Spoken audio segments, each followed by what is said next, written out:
Lucy ini didatangi kedua orang tuanya. Boom! Mengetok pintu. Dak, dak, dak, dak, dak, dak. Dan teriak kesakitan. Lucy, tolong Ibu Lucy. Lucy, tolong Ibu Lucy. Lucy sambil memegangin payudaranya. Sakit Lucy. Lucy. Boom, boom, boom. Lucy terbangun. Lucy terbangun. Assalamualaikum warahmatullahi wabarakatuh. Kembali lagi bersama saya, Rian Agus Widodo. Boom, boom, boom. Boom, boom, boom. Boom, boom, boom, boom. Boom, boom. Apa kabar semuanya? Mudah-mudahan kalian semuanya dalam keadaan sehat walafiat. Seperti biasa saya berdoanya seperti itu ya. Pokoknya kalau sehat itu udah Yoskai banget. Yoskai, paten, Yoskai gitu. Oke, sebelum saya panjang lebar bercerita, seperti biasa absen. Dengan kalian absen, saya tambah semangat. Oh ya, sembari kalian absen, saya ini dapat kiriman. Terima kasih dari Bu Tumi di Selawi. Bu Tumi di Selawi, terima kasih banget. Ini saya dapat kiriman apa ini? Saya buka ya. Oh, ada jam tangan. Terima kasih Bu Tumi yang di Selawi kembali mengirimkan saya kado lagi. Terima kasih Bu. Nih, oke, langsung saya pakai ya. Coba kayak apa, kita lihat jam tangannya.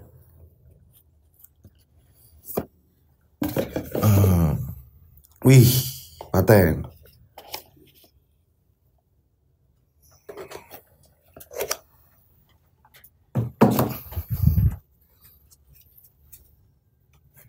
Ini ada jam tangannya.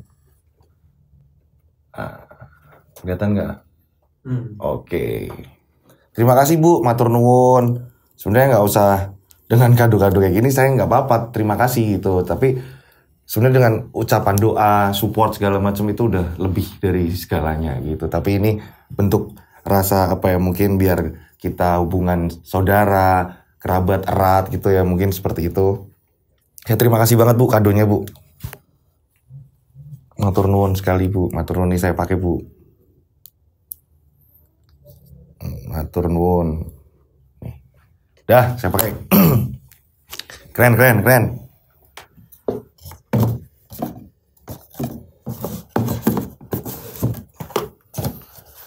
Oke.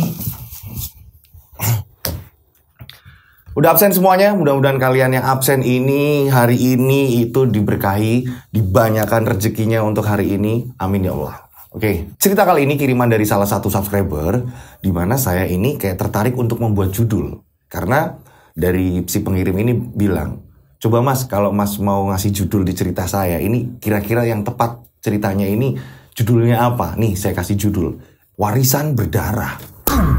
Loh, ini kok darah yang diwariskan? Itu bukan soal itu. Nah, jadi ada salah satu keluarga, ya, di mana di situ ada kakak adik. Mereka berdua ini berebut warisan.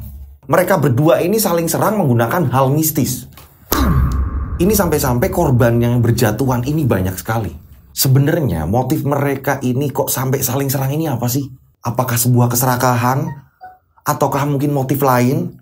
Karena di sini kalau saya bilang keserakahan, ada yang enggak juganya di ceritanya ini, ada yang di dalamnya ini enggak juga, bukan melulu soal serakah. Tapi ada apa sih? Kalian udah penasaran ceritanya? Tak perlu lama-lama lagi. Kita langsung saja menuju ke ceritanya. Mereka ada di antara kita. Mereka ada di antara kita. Kita ada di antara mereka. Mereka ada di antara kita.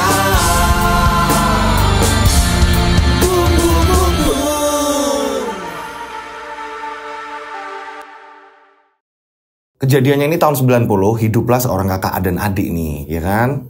Kita sebut saja kakaknya ini namanya Lucy dan adiknya namanya Iksan. Mereka berdua ini sudah lama ditinggalkan orang tuanya dan beranjak dewasa mereka ini sudah saling berkeluarga.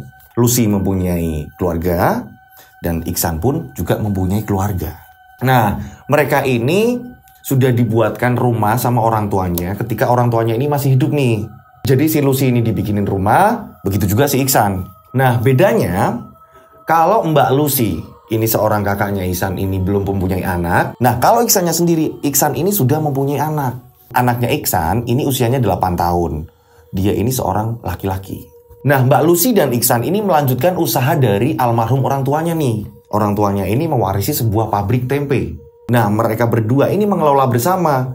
Tapi karena mereka ini ibarat kata apa ya, bisa dibilang ini sebelum orang tuanya meninggal, ini sudah banyak karyawan. Jadi mereka ini tinggal ngelanjutin, tapi hanya menerima hasil.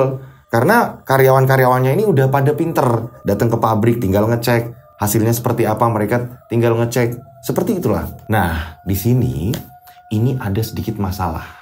Masalah apa sih? Mbak Lucy ini sering berantem dengan suaminya.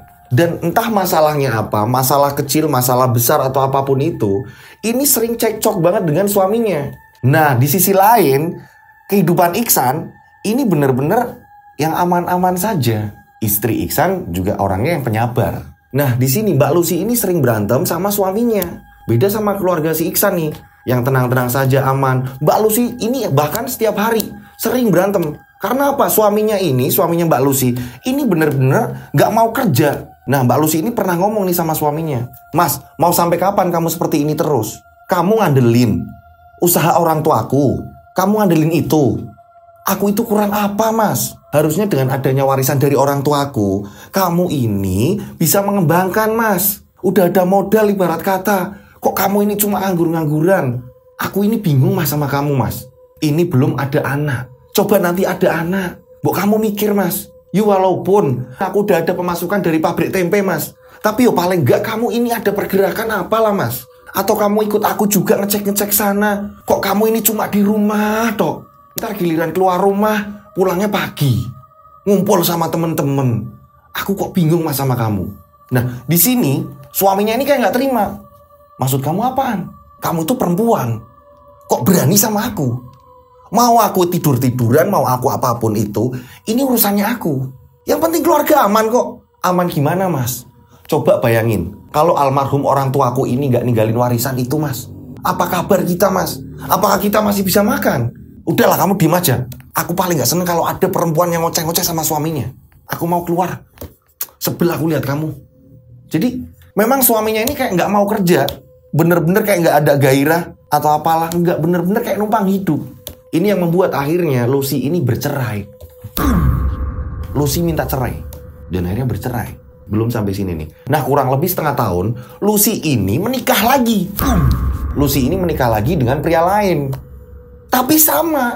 Awal sebelum mereka menikah, mereka ini baik-baik. Tapi berjalan waktu, ini cekcok terus-menerus. Hingga suami yang kedua ini sampai ngomong, "Pantas saja kamu sukanya ngomel-ngomel. Pantas saja suami kamu itu ninggalin kamu." Nah, Lucy ngomong, "Enggak, aku nggak ditinggalin. Justru aku malah minta cerai, Mas.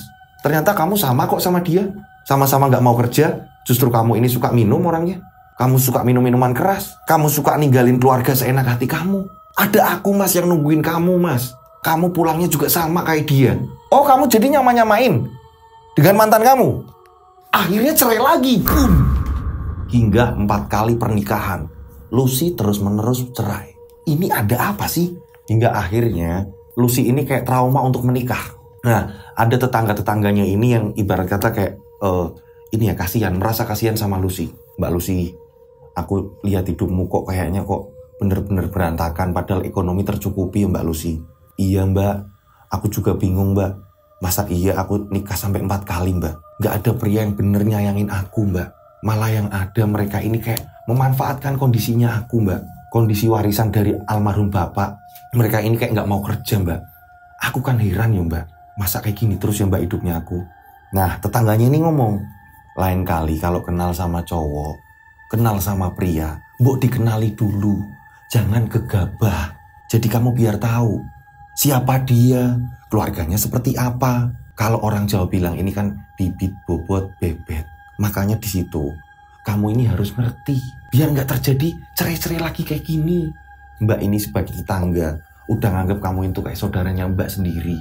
Nah, disinilah tetangganya si Lucy ini kayak ngerasa kasihan dengan adanya Lucy yang diperlakukan suami seperti itu terus menerus. Cerai lagi gitu kan. Nah, akhirnya tetangganya Mbak Lucy ini bilang, "Ya udah, mulai sekarang kalau kenal pria ini hati-hati. Tapi bukan berarti kamu terus trauma, terus menutup diri. Kamu tetap harus membuka diri. Tapi bener nih omongan Mbak diperhatikan. Kamu harus tahu dia dulu. Yang kemarin-kemarin buatlah pelajaran." "Iya, Mbak." Lucy nurut nih dari omongan tetangganya karena memang deket banget nih. Rumahnya ini sampingan dengan rumahnya Lucy. Nah, singkat cerita ada seorang pemuda namanya Hasan. Usianya ini di bawah Lucy. Nah, Hasan ini justru malah yang kenalin ini tetangganya. Hasan ini pria baik. Nah, dulunya Hasan ini adik kelas tetangganya Lucy. Nah, tetangganya Lucy ini ngomong sama Lucy. Lucy, ini yo bukannya Mbak ini nyuruh kamu nikah lagi atau gimana yo. Coba kamu kenali dulu. Ini Mbak ada kenalan. Dulu adik kelasnya Mbak. Ini namanya Hasan. Coba siapa tahu kamu cocok. Kata tetangganya Lucy nih. Nah akhirnya Lucy pun mengiyakan. Iya Mbak, coba aku pengen kenal dulu. Nah nanti sore orangnya kesini. Dia ini karyawan pabrik. Kamu kan pengennya orangnya kerja tanggung jawab kan. Nah dia ini karyawan pabrik. Yo siapa tahu. Tapi balik lagi ke kamu loh. Mbak ini hanya perantara ngenalin. Mau dan gak maunya kamu yang jalanin. Jangan sampai nanti ke depan nyalain Mbak. Iya Mbak. Ya sebenarnya sih aku trauma Mbak. Udah jangan bilang trauma. Coba dulu kenalan. Menurut Mbak seperti itu. Mau sampai kapan kamu seperti ini terus? Nah akhirnya tibalah kenalan antara Hasan dan Lucy. Dikenalin sama tetangganya tadi. Kayak dicomblangin gitu kan. Hasan kenalan. Justru malah kenalannya ini di rumah tetangganya Lucy. Kenalan di situ, kenal. Nah akhirnya mereka berdua ini saling cocok. Nah Lucy pun juga berpikir seperti ini nih. Inilah yang aku cari. Pria yang tanggung jawab yang mau bekerja. Dan akhirnya menikahlah antara Lucy dan Hasan. Nah berjalannya waktu, pernikahan berjalan 6 bulan sudah.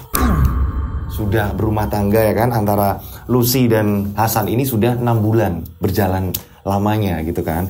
Nah bulan ke-7, ternyata Hasan ini diberhentikan dari tempat Hasan kerja. Hasan ini kena PHK. Hasan ini pulang dengan muka yang sedih. Mas kamu kok murung mas mukanya? Iya, mas di PHK dek. Kamu di PHK? Iya, nggak tahu mas juga nggak ngerti. Memang banyak pengurangan karyawan. Ya mau gimana lagi? Yaudah mas, sabar dulu mas, bentar mas. Siapa tahu nanti ada kerjaan lagi. Iya sih mas, doanya juga seperti itu. Nah akhirnya Hasan ini kayak nyiapin lamaran-lamaran lagi.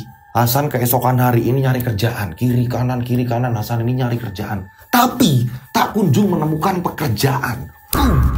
Hingga pada akhirnya tetangganya Lucy tadi yang memperkenalkan ini ikut menyabarkan. Sabar ya Hasan, sabar ya Lucy. Mbak jadi ikut merasa bersalah ini sama Lucy. Udah Mbak gak apa-apa. Udah Mbak tenang aja. Yuk doain aja mudah-mudahan Mas Hasan ini dapat kerjaan. Iya Lucy, maafin Mbak ya Lucy. Udah gak apa-apa Mbak. Kan kalau Mas Hasan gak kayak yang kemarin-kemarin Mbak. Mas Hasan ini mau kerja, mau nyari kerja juga Mbak. Udah Mbak tenang aja, gak usah merasa bersalah. Yo Lucy maafin Mbak, yo sama-sama Mbak. Nah Hasan ini lagi nih. Keesokan harinya juga sama nih, nyari kerjaan-kerjaan lagi. Tapi tetap saja nihil. Tak ada hasil. Hingga pada akhirnya karena memang di sini perbedaan antara Hasan dan mantan suami-suami Lucy, ini ada perbedaannya. Kalau si Hasan ini, walaupun dia ini ibarat kata belum mendapatkan pekerjaan, tapi tidak merepotkan rumah tangga. Kok bisa? Hasan ini, dia ini mau yang namanya ngepel, dia mau nyapu, dia mau masak. Jadi membantu, meringankan tugasnya si Lucy. Ini yang membuat Lucy juga yang, gimana ya, akhirnya juga kasihan juga sama si Hasan. Nah pada saat itu Hasan ini ngomong sama Lucy, Dek gimana kalau aku ini bantuin kerja di pabriknya almarhum bapak kamu? Udah jangan mas, aku gak mau.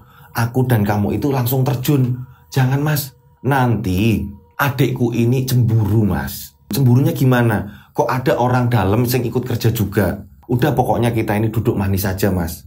Aku duduk manis aja, nanti aku nerima hasil dari perusahaan tempe itu mas. Yang penting mas ini cari pekerjaan di luar. Soalnya apa mas? Adikku sendiri ini juga gak langsung menangani kok. Dia ini cuma ngecek sama kayak aku.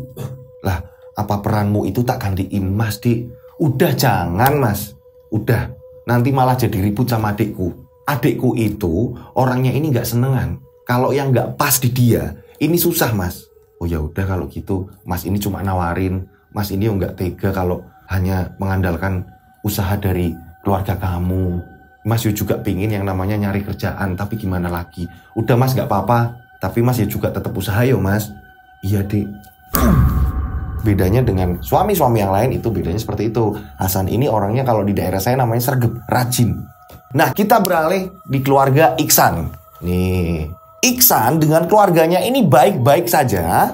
Ya kan? Tapi, nih ada tapinya nih. Iksan ini suka judi, mabok, bahkan main perempuan. Tapi istrinya Iksan ini super sabar. Bener-bener kayak kalau marah atau apa segala macam menang Iksan. Pernah suatu kejadian, istrinya Iksan ini ngomong lagi ngobrol sama anaknya. Anaknya ini nanya, "Bu, Bapak kok kayaknya kok nggak peduli sama kita ya Bu. Kita kayaknya disia-siain hidupnya. Udah, yang penting kamu bisa sekolah kan? Lagian bapak kamu ini sibuk. Udah kamu jangan pikiran yang macem-macem." "Enggak kok Bu, waktu itu banyak warga-warga sini yang ngomong kalau bapak ini suka bawa perempuan entah kemana, boncengan gitu-gitu Bu. Aku ini malu Bu sebagai anak." Istrinya Iksan sebenarnya udah tahu. Tapi karena anaknya ini ibarat kata kayak ngeluh, akhirnya istrinya Iksan ini kayak ngomong sama Iksan. Suatu ketika Iksan ini pulang dalam keadaan mabok. Salahnya dalam keadaan mabok. Istrinya Iksan ini ngomong sama Iksan, "Mas, anak kita ini kemarin lihat kamu ini katanya boncengan sama perempuan lain Mas. Ya sebenarnya aku udah tahu Mas, kalau aku ini gak apa-apa Mas, terserah kamu mau gimana. Aku itu orang gak punya, trimonan, dan aku selalu ngelihat anak Mas. Nah, anakmu itu nanya ke aku kayak gitu. Yo aku minta mbok tolong Mas, berhenti Mas dengan Mas yang modelnya kayak gitu-gitu Mas. Judi, mabok, main perempuan, mbok udah Mas." Kamu itu gimana? Kamu itu numpang hidup dari dulu, itu cuma numpang hidup. Jadi kamu ini jadilah istri yang nurut aja udah. Mau anak ngomong apa, mau siapapun ngomong apa, kamu gak usah ngurusin. Harusnya kalau ada anak ngomong kayak gitu, kamu redam lah. Udah, kamu ingat. Keluarga kamu yang selamatin siapa kalau bukan Iksan? Mikir, bapakmu sakit, ibumu sakit. Mikir, uang siapa kalau bukan Iksan? Jadi kamu sebagai istri harus nurut. Jangankan kok anak, mau tetangga, mau siapa, saudara kamu, kalau ada yang ngomongin soal aku, redam. Itu tugas kamu. Mau aku judi, mau apa, yang penting kalian hidup kok. Makmur kan? Hidup sama aku. Jadi istrinya gak berani ngapa-ngapain udah. Karena istrinya sempat utang budi. Dulu waktu bapak ibunya sakit, ini Iksan semua yang ngeluarin biaya. Ini yang membuat kayak, ya udahlah, nurut, apalagi ngelihat anak. Mau cerai ini gak tega. Nah, pada suatu ketika Iksan ini kalah judi. Dimana Iksan ini kesel. Jam 3 pagi ini Iksan pulang ya kan. Ini udah mabuk dan kalah judi. "Dek, bukain pintu Dek. Dek, bukain pintu." Duk. Ini didobrak-dobrak sama Iksan pintu rumah. Nah, istrinya ini keluar. Iya mas, sebentar mas. Dibukain. "Lama banget sih." "Ya Allah mas, kok kamu kayak gini sih mas?" "Udah, aku habis kalah judi. Diam kamu." "Iya mas, kamu mau minum apa mas?" Ini sabar banget nih istrinya Iksan. "Aku pengen teh manis. Bikin sekarang. Aku lagi pusing. "Iya mas, bentar mas, kamu duduk." Nah, anaknya Iksan ini sampai terbangun dengar Iksan ini ngamuk-ngamuk. Dan anaknya Iksan ini hanya melihat dari pintu kamar dia. Dilihatin, "Kok bapak kayak gini ya kelakuannya? Bapak kok gak berubah ya?" Nah, pada saat itu memang Iksan ternyata kalah judi banyak banget saat itu. Nah, memang selain pabrik tempe, almarhum orang tuanya Iksan dan Lucy ini juga punya sawah. Jadi peninggalannya ini, warisannya ini nggak cuma pabrik tempe, tapi ini ada sawah juga yang jaraknya mungkin kurang lebih 100 meter dari pabrik tempe tadi. Nah, Iksan ini mikir, apa tak jual aja itu sawah ya? Tapi nanti kalau Mbak Lucy tahu, kita ini malah ribut. Gimana ya? Ini aku udah kalah banyak lagi. Aku harus balik modal ini. Kata si Iksan ngedumel sendiri. Nah, akhirnya 3 hari berturut-turut Iksan ini mikir, ini aku kalah banyak. Kalau ngandelin uang pabrik ini putarannya juga agak lamaan. Ini biar aku cepet balik modal, memang aku harus jual sawah apa ya. Ntar kalau Mbak Lucy tahu, pikir gampang apa ya. Nah, akhirnya Iksan ini menemui seorang juragan. Dan Iksan ini ngomong, kita sebut saja namanya Pak Bandi. "Juragan Bandi, saya ini ada sedikit kebutuhan sih, ada keperluan. Saya ini mau minjem uang sama jenengan." Kata Iksan. Juragan Bandi bilang, "Lah, mau buat apa?" "Ya kalau ada sih, karena saya butuh. Ya kurang lebih ya 50 jutaan lah." Loh, kok banyak banget? Pada tahun 90-an, uang 50 juta ini udah banyak banget. Nah, di situ Juragan Bandi ngomong, aduh kalau segitu saya nggak bisa. Ya udah, gini aja. Juragan Bandi, gimana kalau beli sawah saya? Sawah saya ini kan besar, peninggalan orang tua saya, itu warisan loh. Nah, itu kan sampean lihat sendiri, luas sekali sawah saya ini. Gimana kalau sampean beli aja? Oh gitu ya? Kamu mau jual sawah tuh? Iya, terserah Juragan Bandi gimana. Ini tawaran saya, daripada saya ini pinjem sampean nggak boleh, ya monggo kalau sampean ini mau beli sawahnya. Coba saya lihat dulu sawahnya. Akhirnya Juragan Bandi ini ngecek nih. Juragan Bandi ngecek ke lokasi sawah itu tadi yang ditunjukin. Setelah ngecek, Juragan Bandi ini memang udah seneng banget. Ini lokasinya ini strategis. Dan Juragan Bandi ini udah memikirkan jangka ke depan. Wah, ini kalau berapa tahun ke depan ini aku bikin perumahan di sini, kayaknya laku juga ini. Juragan Bandi sudah memikirkan hal itu. Dan pada akhirnya Juragan Bandi pun membayarnya. Nah, setelah Iksan menerima uang, ini ya, Iksan ini menerima uang tanpa sepengetahuan Lucy ini. Jadi jual belinya ini tanpa sepengetahuan Lucy. Lucy ini nggak ngerti. Iksan mempergunakan uang itu ini untuk kembali putaran judi. Boom, boom, boom. Ternyata ini jual sawah untuk putaran judi lagi nih. Pokoknya aku harus menang. Aku harus ngambil modal kemarin yang udah habis. Tapi anehnya tidak sesuai ekspektasi. Ini baru berapa minggu Iksan judi, ini Iksan kembali kalah. Kembali kalah lagi aku ini. Ini gimana aku? Kok kayak gini? Sawah udah kejual. Ini udah kejual. Habis ludes uangnya. Nah, akhirnya Iksan pulang dengan kondisi yang kalut banget, udah parah. Nah, istrinya ini tahu kalau Iksan ini jual sawah. Istrinya ini ngingetin, Mas, kamu kenapa lagi? Aku kalah. Mas, uang kemarin kamu jual sawah itu udah gak usah bahas. Aku kalah. Aku lagi pusing. Kamu gak usah ikut campur. Mas, bukan itu mas. Apa sampean gak kasihan sama Mbak Lucy? Belum lagi kalau Mbak Lucy tahu, nanti kalian bisa berantem mas. Udah diem. Gak usah ikut campur. Jangan nambah beban aku. Orang aku lagi kalah judi kok kamu malah ngoceh aja. Lama-lama kamu yang tak jual. Ih mas, kok kamu omongannya kayak gitu? Lah makanya diem. Inilah Iksan. Kok kurang ajar banget Iksan memang. Istrinya nangis terus masuk ke dalam kamar. Nah, pada suatu hari berjalannya waktu, Lucy ini sedang mau ngecek ke tempat pabrik tempe tadi ini. Karena pada saat itu kayak apa ya, nerima hasil, ya kan. Lucy ini nanya sama karyawannya, adik udah kesini belum mas? Belum bu, ini baru jenengan. Oh ya bu, ini hasilnya bu. Ini bu untuk bulan ini alhamdulillah ada kenaikan bu. Oh ya udah, semangat ya. Iya bu, nanti gajian anak-anak diatur ya, biar mereka ini pada betah. Oh ya bu, makasih bu. Oh ya udah kalau gitu, saya permisi dulu. Iya bu, jadi memang kayak gitu. Lucy ke situ hanya ngecek, ngambil uang. Nanti anak buahnya yang muterin uangnya di pabrik tempe itu tadi. Nah, pada saat itu Lucy juga ditemani sama suaminya. Cuma suaminya ini memang nunggu di luar pabrik. Nah, setelah Lucy ini nerima uang, Lucy ini pengen belanja. Pengen ke pasar. Mas, anterin aku ke pasar ya mas. Sekalian belanja bulanan. Ayo, anterin. Lewat yang deket sih, lewat sawah mas. Situ mas, lewat belakang sawah. Sawah orang tua aku dulu mas. Oh iya, ya udah, ayo. Akhirnya mereka berdua ngelewatin sawah.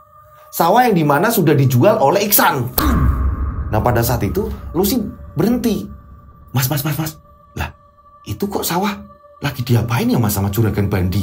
Juragan Bandi kok turun ke sawahku mas? Ukur-ukur mas. Lagi ngukur-ngukur apa ya mas? Lah mas gak tahu dek. Coba mas. Ayo mas kita samperi. Akhirnya berhenti nih. Berhenti. Terus Lucy ini nanya, Pak Bandi. Oh ya, ada apa ya? Saya mau ngomong pak. Nah memang Juragan Bandi ini bawa anak buah juga nih. Dan pada saat itu akhirnya Juragan Bandi ini ngomong sama anak buahnya. Terusin sebentar, aku mau nemuin Lucy. Nah saat itu Juragan Bandi nemuin Lucy. Ada apa Lucy?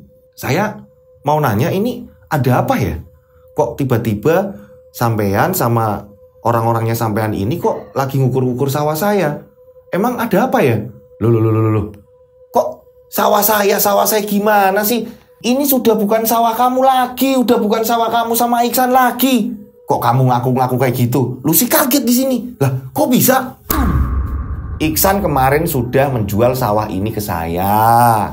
Udah tak kasih uangnya ke Iksan semua. Emang kamu gak dibagi? Loh, kamu ini gimana? Orang Iksan ini tak bayar banyak kok. Masa iya kamu sebagai mbaknya nggak dikasih? Ini gimana sih? Ini kan sawah warisan orang tua kalian. Kok sampai kamu ini nggak dibagi, nggak dikasih tahu, ini gimana? Pura-pura apa gimana kamu ini? Apa mau minta uang aku lagi? Kata Juragan Bandi. Di sini Lucy langsung kaget. Hah, Mas? Sawah udah dijual Iksan. Ini Lucy ngomong sama suaminya. Lah, Mas nggak ngerti, Dek. Wah, Lucy geram banget nih di sini. Yang awalnya mau ke pasar, akhirnya langsung menuju rumahnya Iksan. Sesampainya di rumah Iksan, memang posisi Iksan ini sedang tidur di kursi tamu. Karena mabuk dari semalam ya mungkin atau gimana, dan kondisinya memang kalah judi. Dan di sini Mbak Lucy ini langsung tok pintu. Duk, assalamualaikum. Iksan, Dek, bangun. Apa sih Mbak? Masih ngantuk Mbak? Apa sih kamu mau kesini mau ngapain? Iksan ini udah parah.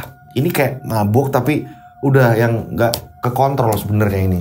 Nah, istrinya Iksan ini mendengar. Ada apa Mbak?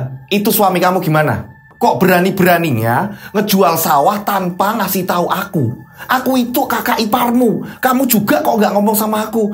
Saya nggak ngerti Mbak. Itu urusan Mas Iksan. Saya udah ngasih tahu Mbak, tapi Mas Iksan ini nggak bisa dibilangin Mbak. Saya takut Mbak. Tiba-tiba Iksan ini ngejawab. Apa sih Mbak? Kamu itu ribut-ribut aja. Udah masalah sawah, nanti bakalan aku cariin uang, ya kan? Nanti aku bakal ngasih kamu. Kamu tahu nggak? Aku ini sedang kalah. Mau kalah, mau apa, itu urusan kamu. Kok kamu ini berani-beraninya jual sawah orang tua kita? Itu kan warisan yang harus dibagi.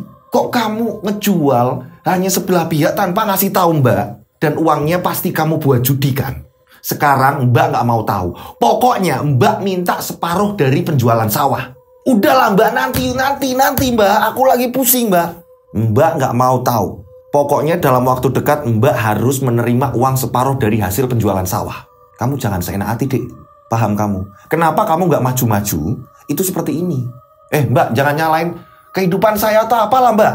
Udahlah Mbak urusin rumah tangga Mbak. Mbak udah nikah berkali-kali segala macam gagal terus kan. Itu juga Mbak nggak bisa ngurus kehidupan Mbak. Jadi nggak usah ngurusin kehidupan saya. Dek, kamu itu lawan sama Mbak. Alah Mbak, pulang Mbak, pulang. Ini rumahku Mbak. Mending Mbak Lucy pulang. Tahu? Nah, disinilah tiba-tiba Iksan membalikan meja. Wah, pulang. Nah, suaminya Lucy ini denger nih. Karena suaminya Lucy sebenarnya nggak pengen ikut campur. Karena itu urusan keluarga. Tapi kalau sudah mengenakan kekerasan, akhirnya suaminya ini nggak mau tinggal diam. Suaminya ini juga ikut ngomong. Iksan, biar bagaimanapun ini mbakmu. Aku memang iparmu. Tapi kamu kalau sudah nggak hormat sama mbakmu, aku ikut geram. Kita ini hidup prihatin. Tapi kamu kurang ajar. Kok kamu berani-beraninya nggak ngomong sama mbakmu? Kamu itu cuma ipar. Dan tolong, nggak usah ikut campur. Ini urusan aku dan mbakku. Kamu cuma ipar. Paham?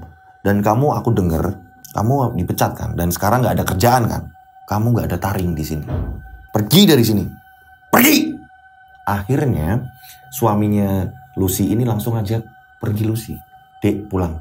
Akhirnya saat sebelum pergi, mbaknya ini ngomong, Iksan, aku nggak mau tahu. Pokoknya dalam waktu dekat ini, kamu harus mengembalikan uang separuh dari hasil penjualan sawah. Mbak nggak mau tahu. Ayo Mas, pergi Mas.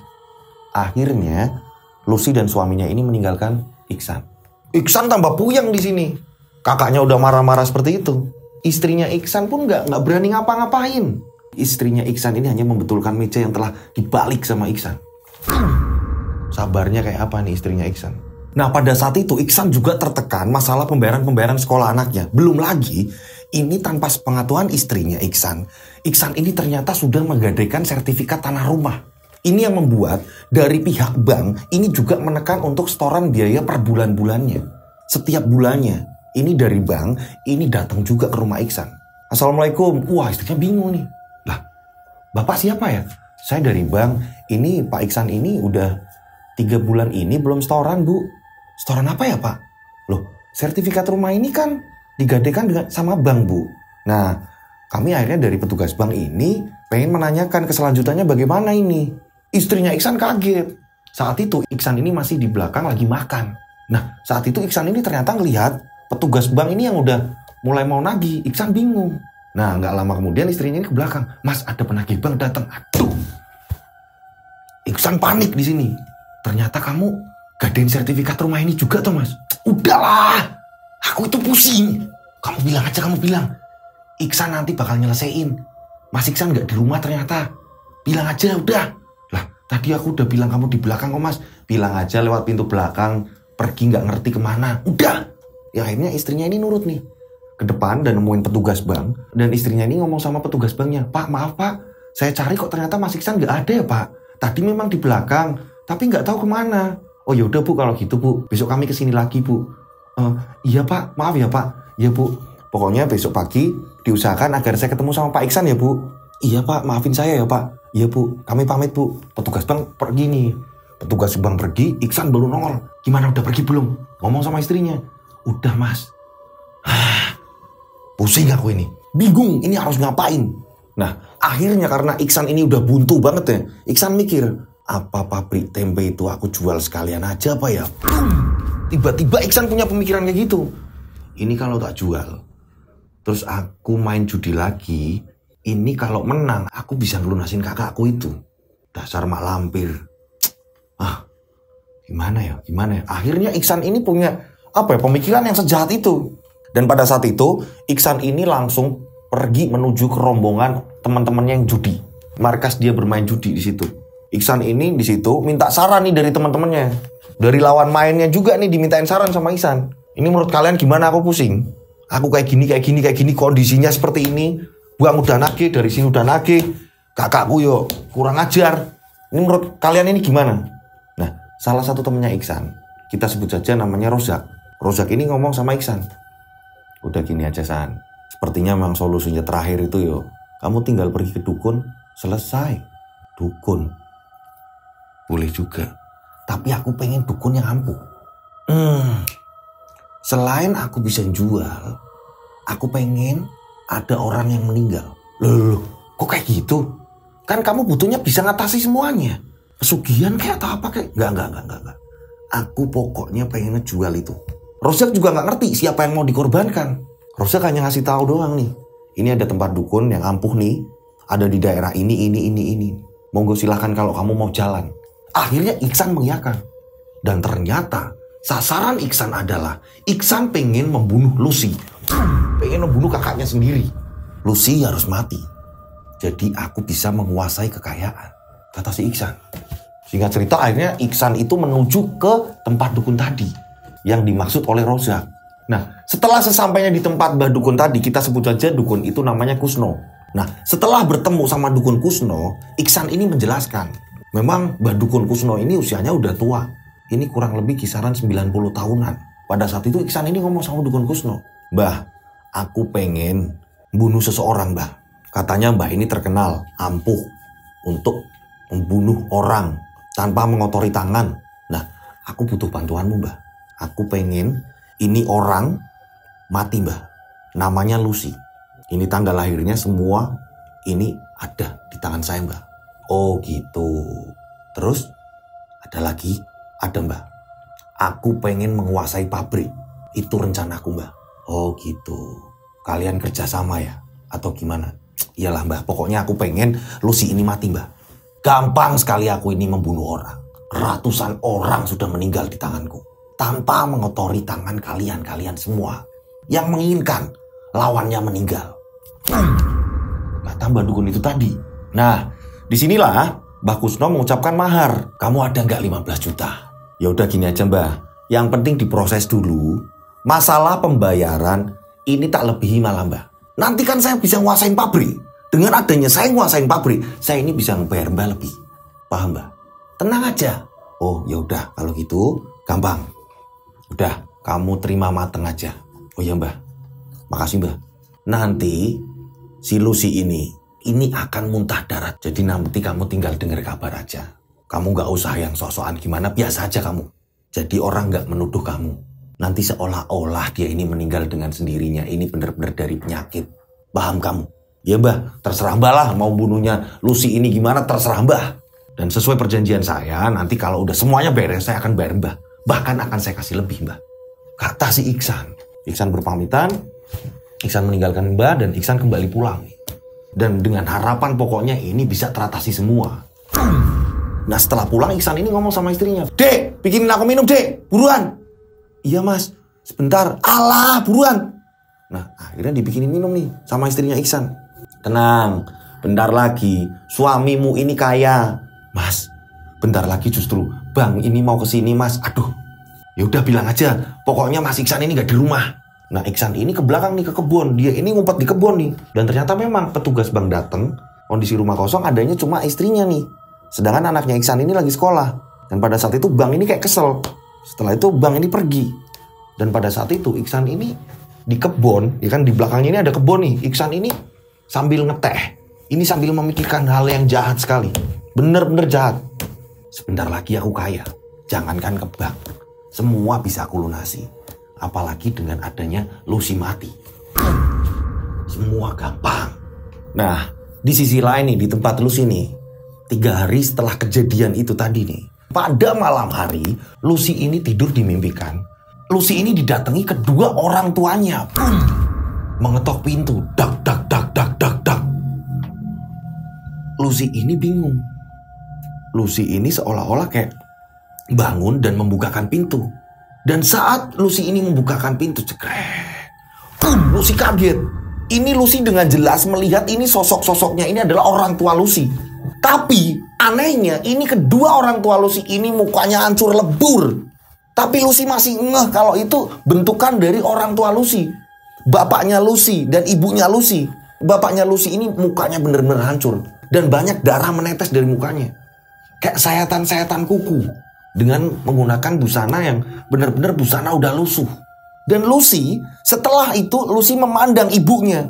Di sini ibunya ini, ya Allah. Ini maaf ya, bukan saya ini. Jadi saya minta maaf dulu, saya mau menyebutkan sesuatu hal yang agak gimana gitu ya. Maaf buat semuanya penonton. Jadi Lucy melihat ibunya Lucy, ini payudaranya ini benar-benar penuh nanah pada keluar. Dan teriak kesakitan.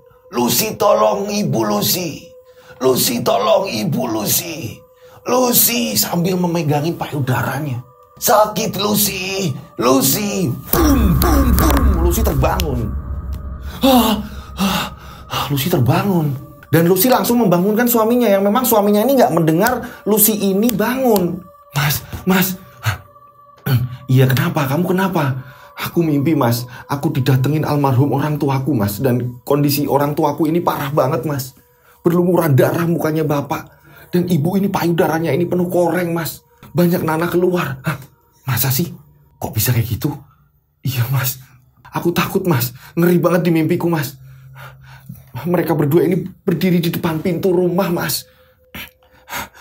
Ada apa ya mas? Ya udah tenang. Mending kamu minum. Mas ini capek. Mas ini ngantuk banget. Mas juga lagi gak enak badan. Udah kamu ngambil minum dulu sana. Minum. Iya mas. Aku tak ke dapur ngambil minum mas. Lucy ke dapur nih ngambil minum. Ini Lucy ini minum air. Ini justru tenggorokan Lucy ini sakitnya minta ampun. Tolong. Tapi suaminya ini antara. Ini suara apa ya? Kok ada teriakan minta tolong. Tapi masih ngantuk gitu loh. Nah pada saat itu Lucy ini langsung membanting gelas. Karena ngerasa lehernya yang sakit luar biasa. Biar pecahan gelas tadi ini membuat suaminya ini jadi bangun nih. Hah? Ada suara pecahan gelas. Suaminya pun langsung ke dapur. Dan pada saat ke dapur ini, Lucy dalam keadaan yang parah banget. Mas, leherku kayak ditusuk-tusuk paku, mas. Tiba-tiba Lucy langsung muntah darah. Wow. Langsung dipeluk sama suaminya. Lucy ini muntah langsung terjatuh. Buah. Dan seketika itu, Lucy langsung meninggal. Ketika itu, suaminya ini gak percaya kalau kondisi Lucy ini mati. Dek membujur kaku dan langsung memegang denyut nadinya. Dan ternyata denyut nadi Lucy ini benar-benar berhenti. Itu berarti Lucy meninggal dunia. Dek, lah kok kayak gini dek kamu, ya ampun. Kok kayak gini ya Allah. Kamu kenapa? Dan lehernya ini memang benar-benar penuh darah. Dan keesokan harinya akhirnya warga geger. Karena mendengar Lucy meninggal dengan gak wajar. Ini gosip ini sampai ke telinganya si Iksan, adiknya Lucy. Iksan di sini tersenyum. Selesai, beres. Iksan malah seneng mendengar kabar kakaknya meninggal. Dan gak lama kemudian memang dari tetangganya ini tiba-tiba datang pagi-pagi ya kan jam 8-an ya kan, ngetok pintu rumahnya Iksan. Dan tiba-tiba warga itu ngomong, Mas Iksan, mbaknya Mas Iksan meninggal. Iksan langsung, ya ampun, mbakku kenapa? Gak tahu Mas Iksan, orang katanya meninggalnya ini gak wajar. Ya ampun mbakku. Ya udah, saya langsung ke sana sama istri saya. Dek, Mbak Lucy meninggal, Dek. Hah? Mbak Lucy meninggal, Mas? Iya, ayo kita ke sana. Wah, dengan berakting nih Iksan. Padahal Iksan udah denger nih. Kabar-kabar itu Iksan udah denger. Cuma ini kabar yang ngabarin ke rumahnya Iksan ini telat. Akhirnya di sana Iksan ini pura-pura nangis. Melihat jenazah almarhum Mbak Lucy ini dimandikan, segala macam dikafani. Iksan ini pura-pura sedih. Ya ampun Mbak, kamu kok pergi duluan Mbak. Maafin aku Mbak kalau aku ada salah. Maafin aku Mbak. Iksan ini disabar-sabarin nih sama warga-warga di situ. Sabar Mas Iksan, sabar. Iya, Mbak Lucy ini orang baik loh. Aku ini banyak salah sama Mbak Lucy. Kok Mbak Lucy malah pergi duluan. Wah, seolah-olah bener-bener bersandiwara ini. Tapi Hasan tahu nih, Hasan kayak punya perasaan yang gak enak nih. Hasan sebagai suaminya Lucy ini kayak ngeliat ini kayak, ini acting apa gimana ya gitu. Hasan udah mulai seperti itu, mulai curiga seperti itu. Aneh aja, tapi kan pada saat itu Hasan juga mengalami kesedihan juga. Nah, setelah itu akhirnya jenazah almarhum Lucy dimakamkan. Beberapa minggu kemudian setelah kematiannya Mbak Lucy, ini Iksan ini mendapatkan hasil berarti utuh nih dari pabrik itu, utuh. Iksan ini pura-pura nih datang ke rumahnya Mbak Lucy yang sekarang ini hanya ditempatin si Hasan. Mas Hasan, maaf nih ya, maaf. Sampean kan ini ipar dan mbakku ini kan udah meninggal. Nah, otomatis nih, yo kalau sampean pengertian sih harusnya sampean sudah tidak bisa menempati rumah ini. Karena memang rumah ini ya kan dari ibu bapak saya. Ya, tapi saya ngasih kelonggaran. Monggo silakan kalau mau ditempatin dulu. Tapi nanti suatu ketika saya pengen jual yo, siap-siap. Hasan ngomong, kurang ajar kamu ya. Kurang ajar gimana coba? Lah, terus hukumnya gimana? Ini warisan-warisan saya. Sampai nipar, gak dapet. Maaf, sampai ini kan numpang di sini. Nah, untuk pabrik, hasilnya mutlak di tangan saya. Sama, karena apa? Ini semua dari orang tua saya. Jadi ya ini kebijakan saya. Monggo silakan kalau mau ditempatin sementara. Silakan. Wah, kurang ajar banget nih di sini Iksan. Ini Hasan ini punya feeling gak enak. Tapi kan Hasan gak berani nuduh. Nah, pada saat itu akhirnya pabrik dikuasai oleh Iksan, hasilnya ini dikuasai oleh Iksan, dan Iksan akhirnya berfoya-foya mengajak semua teman-temannya. Nah, Iksan ini foya-foya ngajak lawan mainnya juga nih, traktir, ayo, pengen apa, ayo. Nah, akhirnya Iksan mikir nih, ini cara aku ngelunasin rumahku gimana ya? Iksan balik lagi berapa hari setelah Iksan ini foya-foya, Iksan balik lagi ke rumahnya almarhum Mbak Lucy, yang dimana yang nempatin hanya Mas Hasan. Mas, maaf, waktunya sudah habis. Jadi saya minta terakhir hari ini sampean cabut, apalagi barang-barang ambil yang punya sampean, monggo silakan pulang kemana kek terserah, saya nggak mau tahu. Kamu kurang ajar banget Iksan. Udah habis, out frame, kelar, out frame, bar. Iksan dengan seenak hati. Akhirnya karena Hasan nggak punya hak di situ, Hasan akhirnya pergi dan langsung Iksan menjual rumahnya Lucy. Iksan menjual rumahnya Lucy untuk menutup bank, ya kan? Dan sebagiannya Iksan bawa untuk membayar kepada Mbah Kusno. Karena semua udah dilunasi nih, sisanya uang ini dibawa, ini menuju ke rumahnya Mbah Kusno, dukun itu tadi nih. Dan niatnya memang mau ngasih lebihan kan, niatnya si Iksan itu tadi. Bah, saya datang bawa uang banyak. Saya ini sesuai dengan janji saya. Saya ngasih lebihan, tak kasih lebihan. Iksan, kata mbahnya. Emang semuanya sudah beres apa? Sudah mbah, aman. Ini tak kasih lebihan mbah.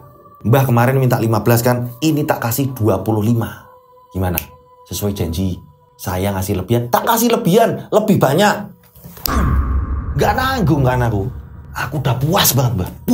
Puas. Gak ada yang mengganggu mbah. Nah. Orang kok serakah kayak kamu ya. Lah, serakah gimana, Mbah? Udah, Mbah gak usah mikir yang aneh-aneh. Aman, Mbah. Saya ini lagi seneng. Mbah pengen apa? Ayo. Cuma kan Mbah udah tua. Jadi mau aku ajak seneng-seneng yo. Percuma.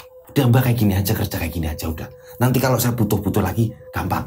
Panjang umur aja terus Mbak. Jadi saya ini bisa minta tolong Mbak, kata Iksan. Nah di sini Mbak Kusno ini belum tahu sebenarnya. Belum tahu siapa sasarannya ini yang dibunuh. Mbak Kusno pun nanya, emang sebenarnya Lucy itu siapa? Saingan kamu, lawan kamu, atau gimana sih? Soal pabrik yang itu, yang kamu bilang itu. Lucy itu kakak saya sendiri Mbak. Mbak Kusno di sini kaget. Hah? Kamu membunuh kakakmu sendiri? Kamu ini celakain kakakmu sendiri. Lah, emang iya Mbak? Emang saya belum ngomong Mbak? Kamu dari awal nggak ngomong. Kamu hanya ngasih data diri dia. Siapa nama dia, lahirnya apa segala macam. Hanya itu yang kamu kasihkan ke aku. Aku nggak ngerti. Kalau itu kakak kandungmu. Lah, udahlah Mbak. Mau kakak kandung lah, mau kakak ipar lah, mau kakak apalah. Kan semua udah beres Mbak. Nah di sini Mbak Kusno nambahin ngomong nih. Kamu udah gila. Baru kali ini saya menangani pasien yang tega membunuh keluarganya sendiri. Ini baru kamu. Udahlah Mbak, bodoh amat. Mbak ini loh, saya ini lagi bahagia. Udah Mbak tenang aja. Masalah dosa-dosa atau apa-apa segala macam, saya yang urus. Udah tenang aja Mbak. Saya mau nanya, bapak dan ibu kamu itu siapa? Saya kayak gak asing dengan kelakuan kamu yang seperti ini. Karena dulu saya pernah punya pasien, orangnya serakah seperti kamu juga. Dan dia juga punya pabrik tempe. Kalau boleh tahu, siapa nama bapakmu? Siapa nama ibumu? Oh, bapak ibu saya Mbak. Memang Mbak. Yang punya pabrik itu memang dulunya punya ibu bapak saya. Nah, ceritanya ini diwariskan ke saya dan kakak saya. Nah, saya nggak mau kakak saya ini terlalu ikut campur. Makanya saya minta tolong sama Mbak, dibunuh aja. Soal nama bapak saya dan ibu saya, bapak saya ini namanya almarhum Karso. Dan ibu saya ini almarhum Ibu Lasmi. Mbak Kusno di sini kaget. Hah? Karso? Lasmi? Loh, Mbak kenal? Yang punya pabrik itu Karso dan Lasmi kan? Iya Mbak. Lah ini saya anaknya Mbak. Saya ini putranya. Kalau yang kemarin yang mati itu kakak saya. Aku kenal Karso dan Lasmi. Ternyata Mbak Dukun ini kenal Karso dan Lasmi. Bapak dari Iksan dan Lucy. Dan disinilah cerita baru dimulai. Ya ampun Mas Dodo, dari tadi cerita panjang lebar baru dimulai. Inilah ceritanya, ini baru dimulai. Pada tahun yang udah silam sekali ya kan ya. Di sini ada orang yang dimaksud tadi, kita sebut saja Karso dan Lasmi. Karso dan Lasmi ini mempunyai 2 orang anak, yaitu Lucy dan Iksan. Pada waktu itu Lucy dan Iksan ini masih kecil-kecil. Nah, di sini Karso ini mempunyai pabrik tempe. Karso ini hidup dengan penuh kecukupan. Pada tahun itu, tahun yang udah silam sekali, usaha Karso dan Lasmi bisa dibilang ini paling lancar. Gak ada saingan, gak ada tandingan. Pada saat itu memang mereka ini bergelimang harta. Banyak orang yang bilang kalau Karso dan Lasmi ini adalah orang paling kaya ini di kampungnya. Nah, Karso sendiri ini tipikal orang yang sangat baik sama warga. Pernah pada suatu ketika, Karso ini sering yang namanya membagikan sembako. Yang namanya membantu warga ini tidak tanggung-tanggung. Sehingga membuat warga ini segen. Para warga, semua yang ada di sini, kalau ada apa-apa jangan sungkan untuk meminta bantuan kepada saya. Ingat bahwa kita ini harus saling tolong-menolong. Jadi kalau ada apa-apa kalian ini jangan sungkan untuk nembung ke saya, ngomong ke saya. Paham kalian? Iya paham Pak Karso, paham Pak Karso. Pak Karso ini baik. Nah, begitu juga Lasmi. Lasmi ini baik juga sama karyawan-karyawan yang ada di pabrik itu tadi. Lasmi, setiap karyawannya mau pulang, ini Lasmi membagikan sembako. Beras, gula, teh, segala macam. Ini Lasmi membagikan itu kepada karyawan-karyawannya. Le, kabeh, iki ono sembako-sembako mau digawoni. Nanti dibawa pulang. Ya, jangan lupa di absen semuanya. Semuanya ini harus kebagian semua. Ibu pengen kalian ini gak ada yang namanya kelaparan, di rumah kekurangan, ibu gak pengen. Salam buat keluarga kalian masing-masing, ya? Nggih Bu, iya Bu. Lasmi dan Karso ini dikenal orang baik. Nah, disinilah nih, anak-anaknya Karso dan anak-anaknya Lasmi, ya kan? Berarti kan anaknya mereka berdua ini berarti Lucy dan Iksan, ya kan? Iksan dan Lucy ini dari kecil memang selalu dimanjakan. Apa aja selalu terpenuhi.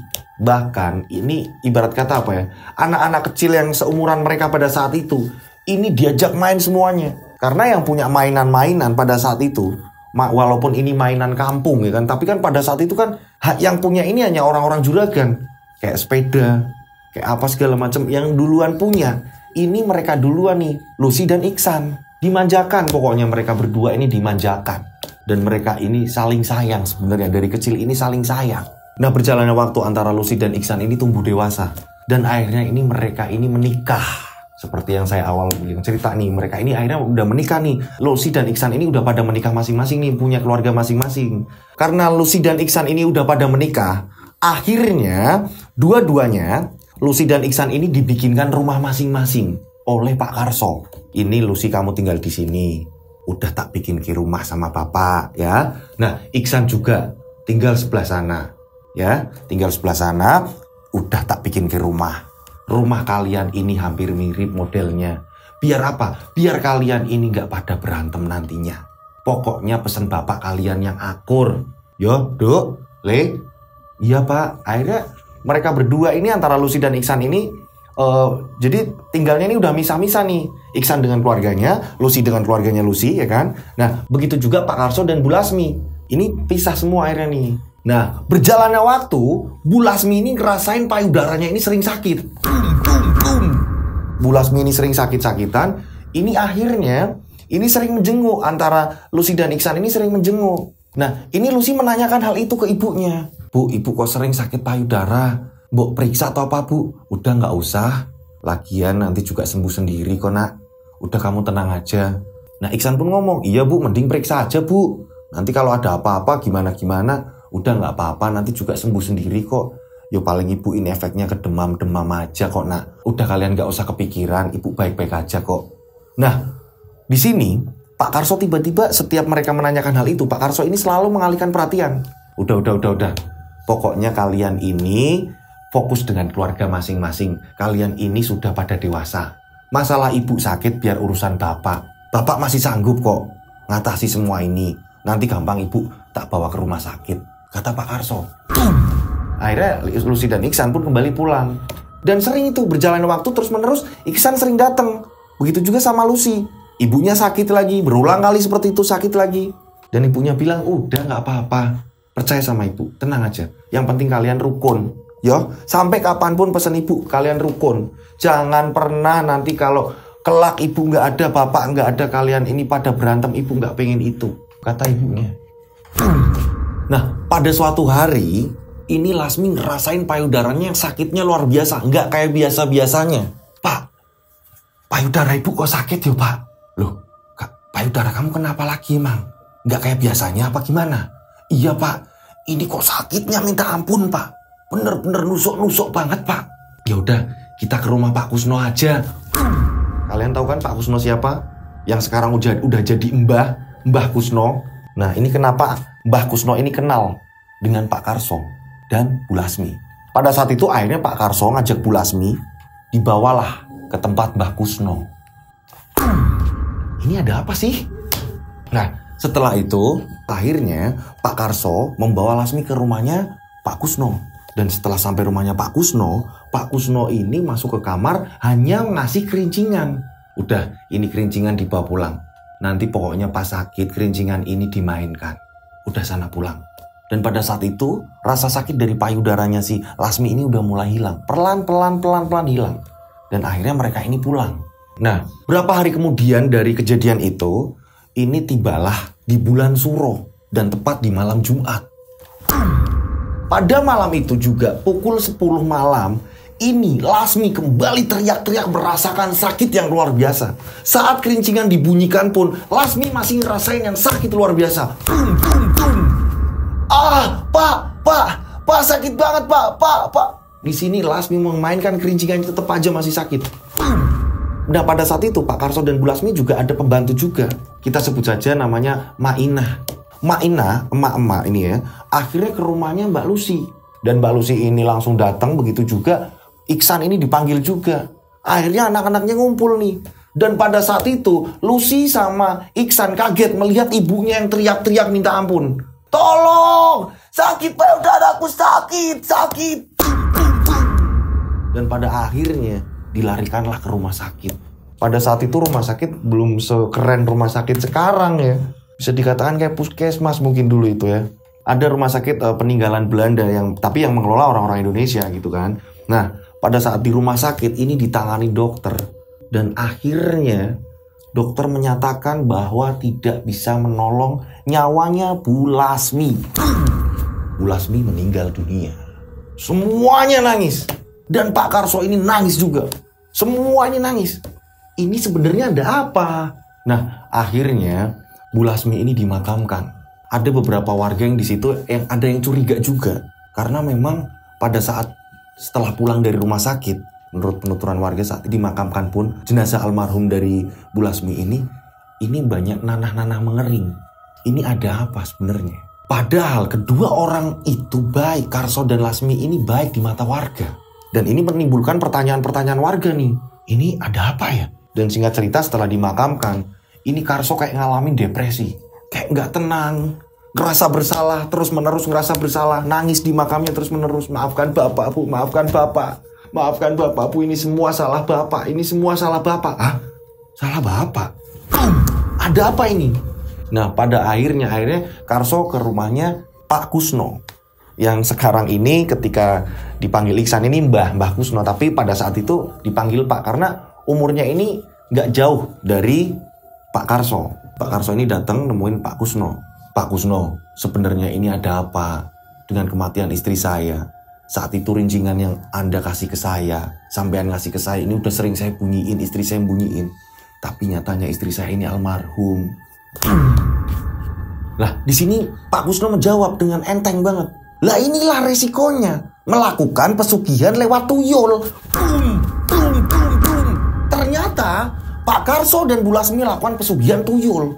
Lewat tuyul dia nyari uang, lewat tuyul dia bermain curang, lewat tuyul dia serakah, lewat tuyul dia akhirnya bisa menjadi kaya. Dan Mbak Kusno ngomong, lah inilah resikonya. Dulu istri kamu itu pertama kamu kesini, istrimu udah ngelarang kamu. Tapi kamu tetap ngeyel. Waktu itu kamu itu hidup susah berdua, ya kan? Tapi istrimu kamu paksa, ya kan? Akhirnya istri kamu mengiyakan. Dan istri kamu itu selalu ngasih air susunya untuk tuyul-tuyul. Iya kan? Kamu sendiri yang maksa istri kamu. Ternyata dulu-dulunya sebelum Lucy dan Iksan lahir, dan mereka berdua, Karso dan Lasmi ini hidup susah pada saat itu. Dan mendatangi Mbak Kusno. Lasmi dipaksa sama Karso. Udah ya Bu, kita pelihara tuyul aja. Udah Ibu yang nyusuin. Awalnya, dulunya itu memang Lasmi nolak. Enggak Pak, Ibu mau tetap hidup kayak gini aja, enggak apa-apa kok Pak. Tapi disinilah, karena hidup susah saat itu, nah Karso memaksa terus. Dan akhirnya mau gimana lagi? Lasmi dipaksa sama suaminya. Pada era dulu, ini jarang yang namanya perempuan berani. Banyakan perempuan ini nurut. Dan itulah akhirnya Lasmi mengiyakan, selalu menyusui tuyul-tuyulnya. Pak Karso akhirnya di sini ngerasa bersalah terus-menerus. Terus aku gimana Pak? Pak Kusno tolong saya. Lah inilah resikonya. Seperti ini. Istri kamu sebenarnya kan saat itu udah ngelarang. Tapi saya masih ingat kok kamu bener-bener bersikukuh pengen yang namanya ngelakuin pesugihan lewat tuyul itu kok. Nah singkat cerita akhirnya setelah kejadian itu, Pak Karso ini sering murung, menyendiri, bingung, merasa bersalah, bolak-balik ke makam istrinya, kadang malah bahkan tidur di makam istrinya. Banyak warga yang sering lihat, sering ngingetin, Pak pindah Pak, udah malam Pak, jangan tiduran di samping makam. Jadi Pak Karso ini sering tiduran di samping makam istrinya, kayak tetap merasa bersalah terus-menerus. Hingga pada akhirnya semakin menua, semakin pikiran, gak doyan makan. Ini akhirnya membuat Pak Karso ini sering sakit-sakitan.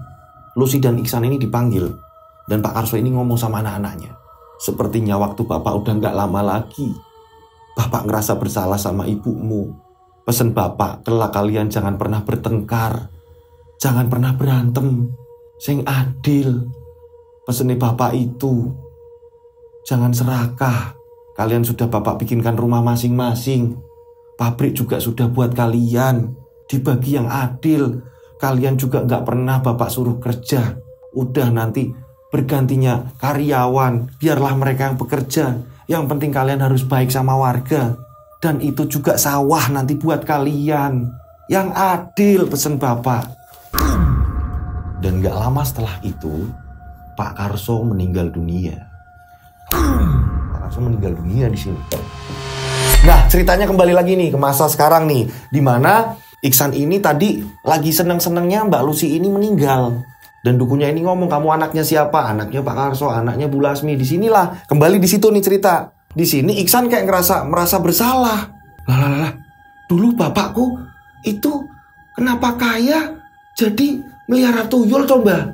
Iya, dan ibu kamu itu yang nyusuin tuyulnya. Padahal ibu kamu itu dulu ngelarang terus. Itu ceritanya seperti itu, Le. Ya ampun, Mbah. Kok kayak gitu ya, Mbah? Lah itu, bapakmu kejam sama ibumu, kamu kejam sama mbakmu itu. Sama kayak bapakmu. Bapakmu kejam sama ibumu.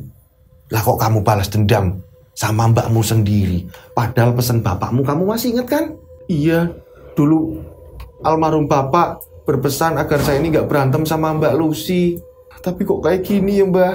Ya udah, jangan menyesal. Kamu sendiri yang minta tolong dibunuh. Ya udah seperti ini. Dan kamu perlu tahu nggak? Cerita ini adalah pantangan saya. Dari guru saya ini ngasih pantangan.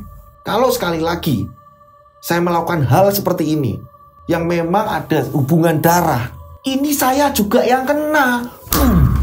Ternyata ini akan berakibat fatal juga kepada Mbak Kusno.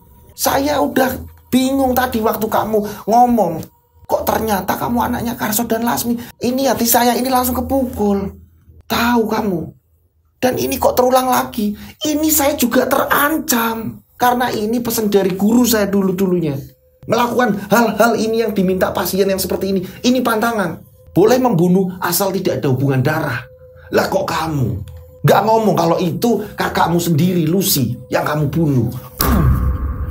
Nah, disinilah Iksan ini kayak ngerasa ketawa-ketawa sendiri. Kebingungan, ketawa-ketawa sendiri, ngerasa bersalah telah membunuh saudaranya sendiri, yaitu Mbak Lucy. Iksan ketawa-ketawa. Udah lah, Mbah. Terserah Mbah, mau takut lah, mau apalah, mau pantangan Mbah atau apa segala macam, bodo amat. Udah, saya mau pulang, Mbah. Jangan bikin pusing saya, Mbah. Nah, akhirnya Iksan ini, jadi sepanjang jalan ini ada rasa menyesal, mau seneng gak jadi. Nah, pada akhirnya Iksan ini setiap hari ini bener-bener kayak orang gila. Ngalamun apa segala macam. Istrinya yang rela nemenin. Akhirnya istrinya juga tahu ceritanya. Iksan ini juga sering ngobrol sendiri. Dan di sisi lain ya, di tempatnya Mbah Kusno ini diserang berbagai rerewangannya. Rerewangannya ini justru malah menyerang Mbah Kusno sendiri. Sering nyerang sendiri nih. Karena apa? Itu adalah sebuah pantangan. Menurut dari guru-gurunya dulu-dulunya Mbah Kusno. Dan pada saat itu juga, saking Mbah Kusno ini bingungnya, ini akhirnya Mbah Kusno membakar semuanya. Peralatan-peralatan di mana yang biasa buat ritual membunuh orang. Nah, pada saat itu akhirnya Mbah Kusno ini cerita ke anak-anaknya Mbah Kusno, cerita ke cucu-cucunya bahwa memang pengen bertobat segala macam. Dan berjalan waktu akhirnya Mbah Kusno meninggal. Dan cerita ini dikirimkan dari cucu-cucunya Mbah Kusno, bahwa sebelum meninggal Mbah Kusno ini udah menceritakan semuanya. Bahkan cucu-cucunya Mbah Kusno ini sering yang namanya datang jenguk Pak Iksan. Karena Mbah Kusno bilang, tolong mereka dampingi. Kasihan keluarga-keluarganya. Sebelum meninggal Mbah Kusno berpesan seperti itu. Ini justru pertobatan seorang dukun. Pertobatan dan akhirnya meninggal. Mbah Kusno meninggal dan anak-anaknya, cucu-cucunya ini yang mengirimkan cerita ke saya. Ini Mas, dulu ada cerita seperti ini Mas. Tolong Mas Dodo ceritakan. Karena pada saat itu benar-benar saya ini lihat dengan jelas tamu-tamunya Mbah. Saya lihat tamu-tamunya Bapak. Ini pada cerita ke saya. Bener-bener kalau saya ini kurang paham atau segala macam kan saya selalu telepon sama pengirim cerita ya. Lah ini menceritakan seperti ini. Itulah kisah bener-bener panjang, berliku, dan ternyata menyakiti saudaranya sendiri, membunuh saudaranya sendiri. Pak Karso ini ternyata juga secara nggak langsung membunuh istrinya sendiri dengan menyusui tuyul demi hanya sebuah kekayaan karena dulu-dulunya hidupnya miskin parah. Itulah. Mudah-mudahan semua penikmat channel Rian Agus Widodo ini bisa mengambil edukasi baik. Yang baik diambil, yang nggak baik buang. Ya kan? Saya sudah selalu mengingatkan, nggak ada efek baik-baiknya memelihara tuyul, pesugihan, atau segala macamnya. Ini nggak ada efek baiknya. Pasti ada efek buruknya. Ya kan? Oke. Terima kasih buat kakak-kakak yang udah ngirim. Karena yang bercerita ini nggak satu orang. Teleponnya ini gantian-gantian, saya dengar, oh diganti masnya yang ini, diganti kakaknya atau siapa waktu itu saya telepon. Oh gini mas, saya nambahin mas, ada kayak gininya juga mas, ada kayak gininya juga mas. Nah, akhirnya kan kita rangkaikan ceritanya, oh ceritanya seperti ini nih, gitu.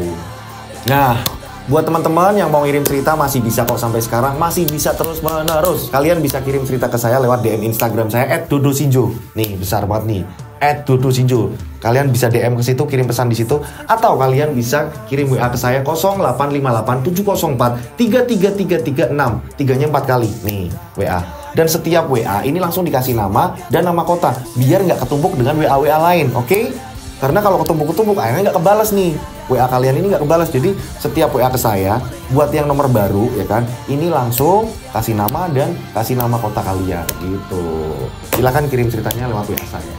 Dan saya berdoa mudah-mudahan semua penikmat channel Rian Agus Widodo dan Yoska Official ini banyak rezeki melimpah, selalu sukses dalam keadaan apapun, selalu diberkahi sama Allah Subhanahu wa taala dan selalu dilindungi Allah Subhanahu wa taala. Panjang umur untuk semuanya.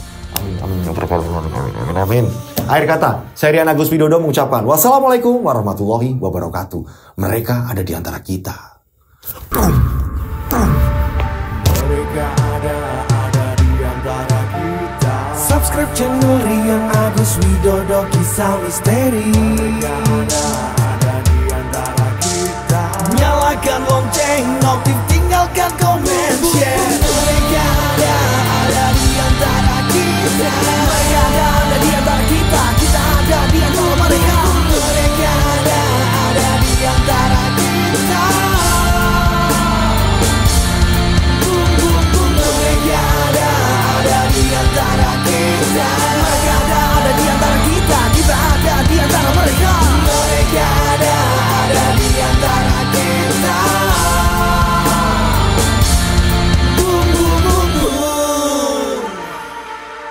Mereka ada di antara kita. Subscribe channel Rian Agus Widodo, kisah misteri. Mereka ada di antara kita. Nyalakan lonceng, notif.